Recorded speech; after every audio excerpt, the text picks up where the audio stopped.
Donne-moi ça en mettant. Ok, la poudre métal.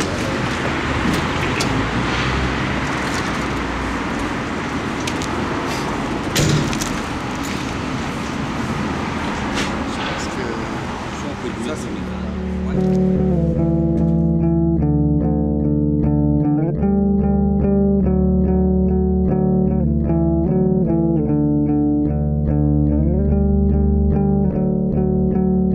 L'actuel, c'est vraiment un centre. Un centre autour duquel les gens qui ont de quoi à donner, soit leur temps ou leur linge ou à la fondation leurs sous, et puis on prend ce temps-là et puis on le distribue, tu sais, dans la communauté. Puis moi, j'aime beaucoup l'idée que c'est local. Tu sais, ce qu'on donne localement, c'est localement que ça sert.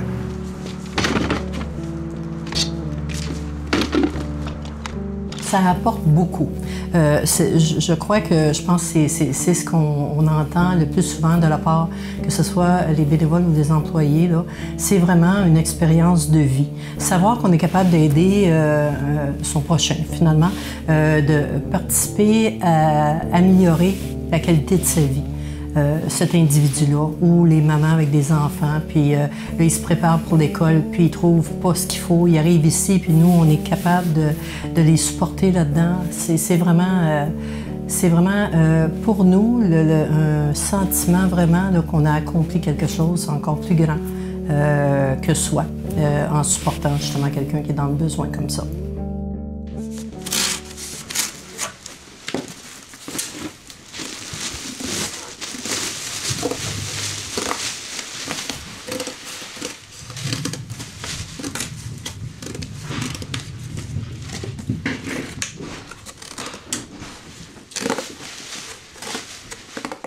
Donc, en 1988, quand le centre de bénévolat de Vaudreuil-Soulanges a changé sa raison sociale pour devenir le centre d'action bénévole actuel, en même temps, il adhérait à la Fédération des centres d'action bénévole du Québec, qui, lui, encadrait les centres d'action.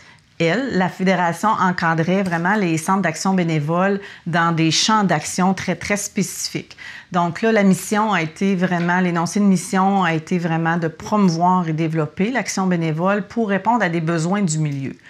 C'est large, comme c'est difficile pour les gens de s'imaginer notre mandat, notre rôle premier. Donc oui, il y a tout le volet bénévolat, donc d'en faire la promotion, d'inciter l'engagement citoyen, d'inciter les gens à s'impliquer bénévolement pour répondre à des besoins. Mais ces besoins-là, il faut bien les connaître. Donc l'actuel est très, très impliqué dans son milieu pour savoir c'est quoi les besoins et c'est quoi les nouveaux besoins. La région de Vaudreuil-Soulanges a terriblement changé dans les dernières années. Est-ce que les besoins sont les mêmes? Donc, il faut toujours rester à l'affût de ce qui se passe en dehors de notre édifice. Donc, on est impliqué beaucoup avec le C3S. On est impliqué dans les tables de concertation en lien avec la sécurité alimentaire, avec la petite enfance pour les services de 0 à 5 ans, la table des aînés, les rencontres pour les gens avec des problématiques de santé mentale. Donc, tout ça nous permet de savoir, qu'est-ce qui se passe, c'est quoi les besoins de la population et qui est le meilleur porteur dans la région pour offrir ce service-là. Donc, nous, on a à jouer avec ça, c'est-à-dire de toujours rester, voir aux changements possibles dans notre offre de service pour toujours être très, très à l'écoute de ces besoins-là et d'être capable d'y répondre le plus adéquatement possible aussi. Mais semble-t-il que depuis toutes ces années-là, les besoins essentiels comme se nourrir, se vêtir, ils sont toujours présents. Donc, c'est sûr que l'actuel, c'est la première porte d'entrée pour répondre à ce besoin-là. Et les services aux aînés est toujours resté aussi. Il y a certains services qui, dans les premières années de l'actuel, étaient destinés aux personnes handicapées, auprès des jeunes aussi, mais la région de Vaudreuil-Soulanges a une très grande représentation d'organismes communautaires. Dans ces années-là, en même temps que l'Actuel a été créé, il y a beaucoup d'autres organismes aussi qui se sont créés et qui venaient répondre à une problématique ou une clientèle très spécifique. On parle des femmes violentées, des jeunes, les problématiques de santé mentale. Donc, on a ici une belle représentation des organismes qui coordonnent des activités, des services dédiés à ces clientèles-là. Nous, c'est pour ça que c'est souvent difficile de bien décrire l'Actuel parce que on n'est pas, notre offre de service ne s'adresse pas juste aux femmes ou juste aux jeunes ou juste à la personne handicapée. C'est tout individu qui rencontre une difficulté. Donc, c'est pour ça que c'est un petit peu difficile pour les gens de savoir qu'est-ce qu'on fait vraiment. Donc, il faut souvent parler des services qu'on offre parce que souvent les gens connaissent l'Actuel pour l'endroit où on va porter des dons. Ah oui, c'est là, hein, où on va porter la marchandise qu'on n'a plus besoin. Oui, mais peu de gens savent qu'est-ce qui se passe après une fois qu'ils ont mis leurs dons dans la cour ou dans nos bacs. Il ne faut pas se faire d'illusions. Hein? C'est pas parce qu'on vit à Vaudreuil et puis qu'il y a bien des belles voitures dans les stationnements des centres d'achat puis tout le monde se promène qu'il n'y a pas de pauvreté. Puis, pas seulement de la pauvreté matérielle, mais la pauvreté de relations sociales, la pauvreté de communication avec les gens. Puis, de plus en plus, je pense qu'on a besoin de plus en plus de l'Actuel. On a besoin de ce centre autour duquel... On avait des églises avant qui un peu faisaient ce rôle-là. Maintenant, moins parce que les gens sont moins portés à aller à l'église pour des raisons qui leur sont propres. Là. On sait qu'au Québec, là, ça a changé beaucoup. Puis... un centre d'action bénévole, ça comble ça, tu sais. Des fois, on fait des campagnes, on cherche, on a toujours besoin de bénévoles, et pour nous, et aussi pour partager des gens, parce que, tu sais, si toi, tu veux être bénévole puis tu veux coacher du hockey, bien, on va te mettre en communication avec ce qu'il faut. On est souvent le premier contact entre les gens qui veulent aider puis les gens qui ont besoin d'être aidés. C'est un lien. Il ne pourrait pas ne pas exister l'Actuel. Ça, c'est mon opinion à moi. C'est vraiment, je pense qu'on est reconnu au niveau, justement, que ce soit les transports médicaux, que ce soit les dépannages alimentaires, vestimentaires, mais il y a aussi les mamies secours, les cuisines collectives. On a plusieurs services. Alors, je me dis, ces gens-là iraient où? Alors, nous, on est vraiment là pour offrir des services. Ça rencontre vraiment des besoins qui sont importants dans la société, dans la communauté, absolument.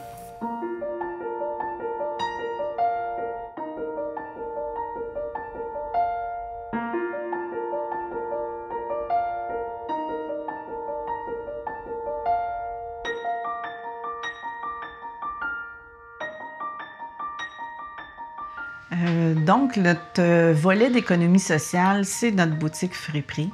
C'est ce qui nous permet de financer des services pour lesquels on n'aurait pas de revenus, on ne serait pas en mesure d'offrir, je pense, davantage aux services aux familles. Parce que nous, l'Agence Santé et Services sociaux, nous finance en mission globale pour des services davantage dédiés au maintien à domicile. Donc, les services aux familles, c'est des services qu'on a quand même en grande quantité à l'Actuel et il y a quand même beaucoup d'individus qui sont aidés, mais ça coûte des sous et c'est vraiment grâce à ce volet d'économie sociale-là qui nous permet de redescendre l'argent vraiment pour les services aux familles. Donc, en même temps qu'on offre un service à la communauté, d'acheter des vêtements à moindre coût, d'encourager l'environnement aussi, de penser recyclage, c'est très, très in dans nos années. Alors, c'est pour ça qu'on parle beaucoup de notre boutique Friperie. On essaie de mieux faire connaître ce volet d'économie sociale-là qui a vraiment une retombée auprès de la communauté pour les montants qui sont redonnés en service par la suite pour répondre à des besoins de la communauté. Ce qui nous aide aussi, c'est nos levées de fonds. On a une fondation qui organise des activités et on est maître d'œuvre d'Opération des Rouges depuis maintenant 26 ans aussi. Donc, c'est une entité parallèle à l'actuelle qui a une mission un petit peu similaire à la nôtre, c'est-à-dire de promouvoir, développer l'action bénévole aussi, de sensibiliser les gens à devenir bénévoles pour offrir un service qui vise aussi à sensibiliser la population à des bonnes habitudes de vie, donc de conduire pas en état d'ébriété. Alors, Opération des Rouges, depuis 26 ans, nous permet d'amasser aussi des fonds pour soutenir les services davantage dédiés aux jeunes. Oui, on a plusieurs personnes, des femmes monoparentales, des jeunes sans-abri, des jeunes qui ont besoin de se partir dans la vie. Donc, on les aide aussi beaucoup grâce à Opération Nez Rouge. Le financement de la boutique Friperie représente environ 30 % de nos revenus, 46 % à peu près du gouvernement. Sinon, c'est des projets, des ententes de services ou les dons, les participations des usagers aussi.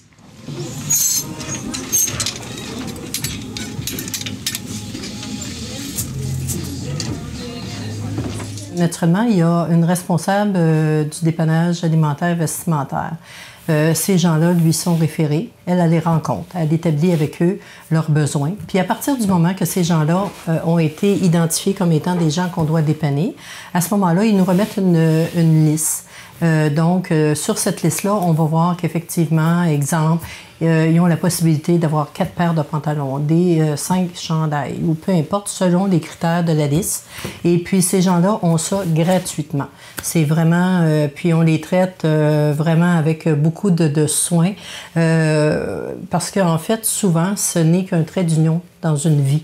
C'est une période qui est plus difficile pour eux. Puis si on peut être là pour leur donner le support qu'ils ont besoin et la dignité qu'ils ont besoin, bien, ça nous fait vraiment plaisir. Ces gens-là se présentent, on les supporte, c'est-à-dire on va identifier avec eux dans quel secteur ils vont retrouver ce qu'ils ont besoin. On peut leur donner de l'aide aussi s'ils doivent essayer, est-ce que ça leur fait correctement, est-ce qu'ils vont être à l'aise là-dedans et ainsi de suite. Alors c'est sûr et certain que nous, on est là pour les supporter, ces gens-là, c'est sûr. Il y a une conception, les gens pensent que s'ils viennent magasiner à la boutique L'Actuel, boutique Friperie L'Actuel, ils pensent qu'ils vont enlever des vêtements pour des gens dans le besoin, quand en réalité, c'est absolument pas le cas. Parce que si ces gens-là se présentent, puis on a la liste, là, ils vont se servir dans les mêmes vêtements que quelqu'un pourrait acheter. Il n'y a pas une catégorie de vêtements à part pour eux. C'est exactement c'est la boutique au complet. Alors, ils vont se servir des mêmes vêtements. Puis les gens qui viennent magasiner, monsieur tout le monde qui vient magasiner ici, bien, à chaque fois qu'ils nous donnent $1, bien, ça fait partie du 30 % justement qui va pour supporter ces services-là. Donc, on souhaite d'être, disons pas un deuxième ou un troisième choix de magasinage, mais on souhaite de devenir assez, probablement le premier choix avant d'aller voir partout ailleurs. On a des arbres de Noël, normalement, avec des lumières complètes. Là, on les trouve ici à un prix dérisoire, fonctionnant parfaitement. Alors, vraiment, si ça permet d'étirer le dollar, même pour monsieur tout le monde, bien, à ce moment-là, ça fait peut-être des considérations additionnelles. Bien non, on pourra peut-être offrir des cours pour les enfants. On pourra peut-être faire un voyage. On pourra peut-être... Vous savez, ça peut être transformé, ce dollar-là, qui vont sauver en autre chose. Alors, c'est important. Je pense que c'est plus au goût du jour d'aller en friperie maintenant. Je pense aussi qu'on a un engagement face à la planète. Il faut la sauver, il faut participer de différentes manières. Il faut penser le problème textile, là, puis le dommage que ça fait à l'environnement, là, et puis les vêtements qui sont achetés pour une saison, puis par la suite, avant, les gens les plaçaient aux déchets. Là, ils nous les donnent à nous, ça rallonge la durée de vie de ce vêtement-là.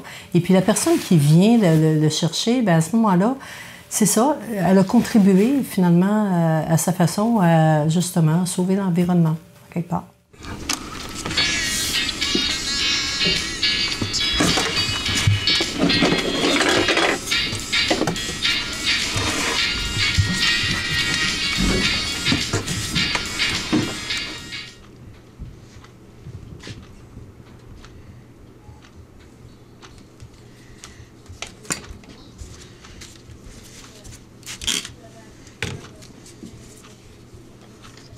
Le bénévolat, je vous dirais partout c'est pas en canadien, là, les problématiques de recrutement, c'est-à-dire que bien souvent, on voit des statistiques à la baisse on parle aussi beaucoup d'implication citoyenne. Le mot bénévolat est en train de changer plus pour implication citoyenne. C'est plus in, on dirait.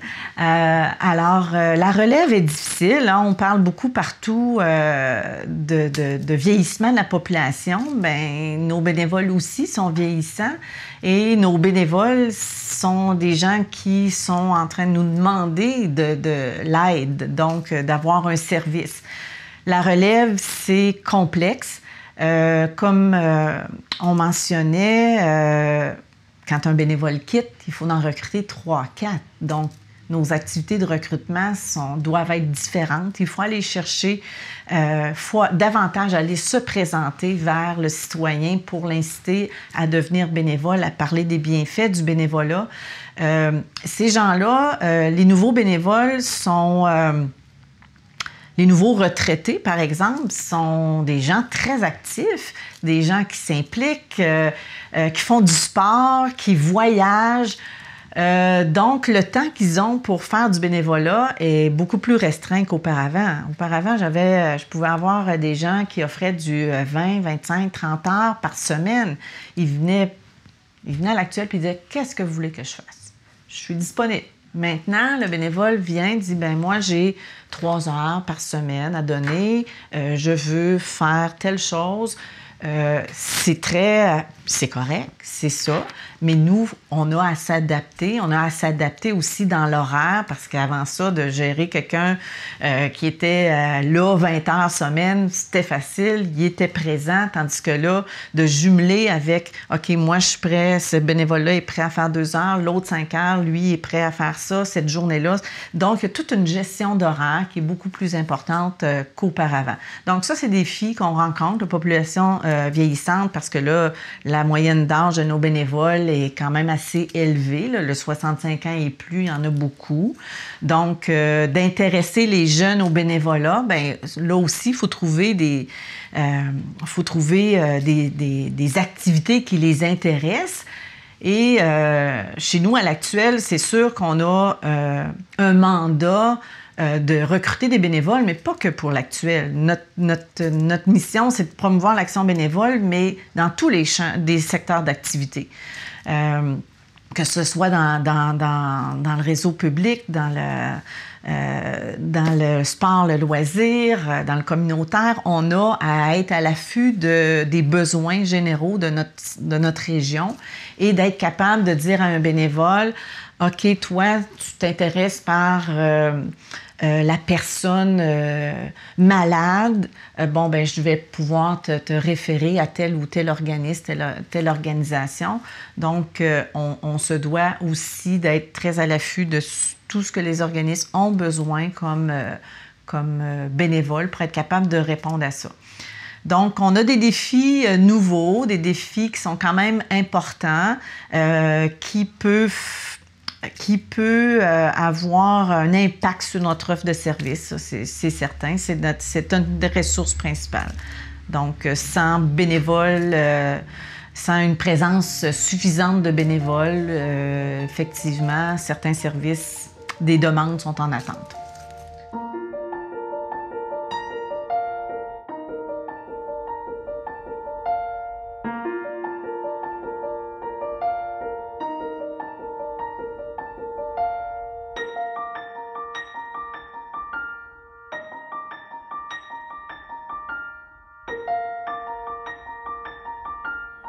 Le bénévolat, c'est arrivé comment dans votre vie, en fait? Puis comment vous voyez ça, le bénévolat? Ouais, moi, j'ai pris ma retraite assez tôt. Et puis, quand j'ai fini de faire les rénovations chez nous, j'ai commencé à virer en rond dans la maison. Je savais pas trop quoi faire. J'avais un travail qui me faisait rencontrer des gens aussi un peu, une vie sociale un peu plus remplie avec le travail. Et puis, à un moment donné, je m'ennuyais. Puis, je me suis donné à passer ici. J'ai vu sur une pancarte d'actuel, on a besoin de chauffeurs, puis pourquoi pas. Fait que j'ai commencé ça. Je me suis dit, je vais faire ça une journée par semaine, 2 journées par semaine. Là, j'en fais 3 jours, 4 jours, des fois 5 jours, mais comme je veux, hein, parce qu'on fait une proposition, tu dis, OK, j'y vais ou non, j'y vais pas. Il n'y a personne qui te pousse dans le dos. Mais moi, j'aime ça. Ça me permet de rencontrer du monde. Ça me permet de jaser, ça me permet de... Puis c'est tellement gratifiant de faire ça pour moi, là. Moi, j'ai toujours... je pensais jamais que de faire du bénévolat, ça apportait tant. C'est vraiment une activité qui apporte plus, on me donne plus que moi je peux donner là-dedans. L'activité que je fais, principalement, c'est que je vais chercher des gens chez eux. Souvent, c'est des gens qui sont âgés ou des gens qui sont malades, là.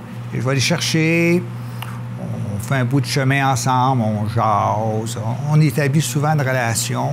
Et puis, je les laisse à l'hôpital, puis je m'assieds avec eux autres dans la salle d'attente, puis quand ils ont fini leur examen, on revient, là, puis c'est le fun, c'est vrai. Puis tu rencontres des gens écœurants, des gens intéressants, ça n'a pas de sens. Il y a incroyable la richesse de la relation humaine, tu sais, le bonheur que tu peux avoir à faire ce genre de choses-là.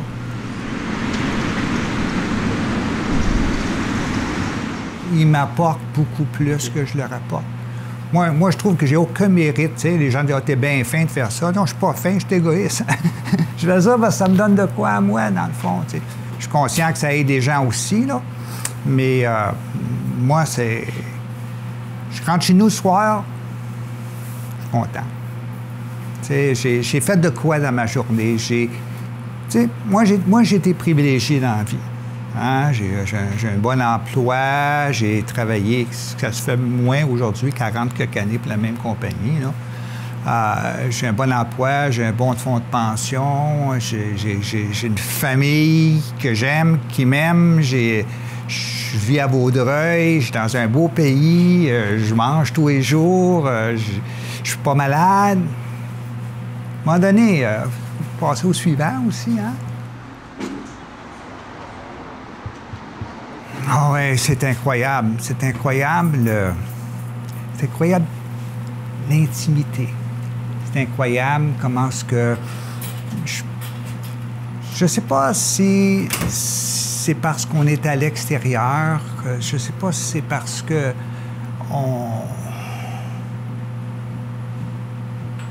il y a une assurance de discrétion ou c'est à cause de la proximité dans l'auto, là. Mais des fois, il y a des conversations, là, qui sont vraiment, vraiment touchantes, là. C'est spécial. Spécial.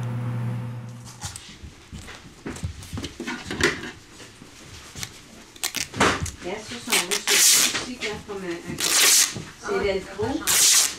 Puis on fait les deux velcro.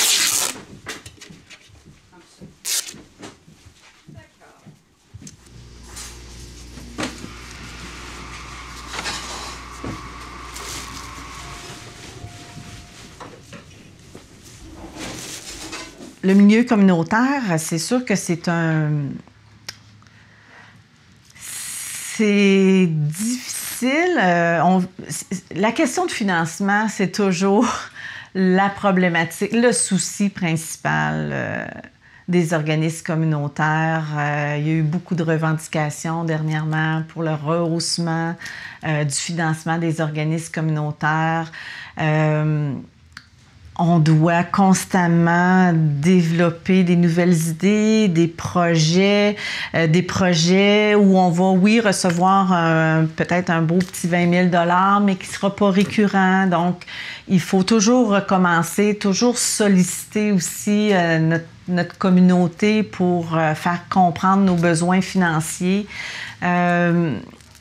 Et le réseau public aussi vive des coupures. Donc, souvent, ce que le réseau public n'est plus en mesure de faire, bien, souvent, ça redescend dans le milieu communautaire. Puis souvent, on pense que le milieu communautaire, bien, a toutes les possibilités peut tout changer sa façon de faire pour répondre à ces besoins-là. Mais malheureusement, les finances fait en sorte qu'on peut ou non développer des services. Alors, c'est sûr que si demain matin, l'actuel était plus là, ben, qui répondrait à toute cette clientèle-là? Tu sais, nous, c'est au-dessus de 20 000 services qui sont offerts annuellement. C'est plus de 13 000 personnes dans une année qui viennent cogner à notre porte, qui nous demandent un service. Ces gens-là, ils seraient répondus par qui? Comment?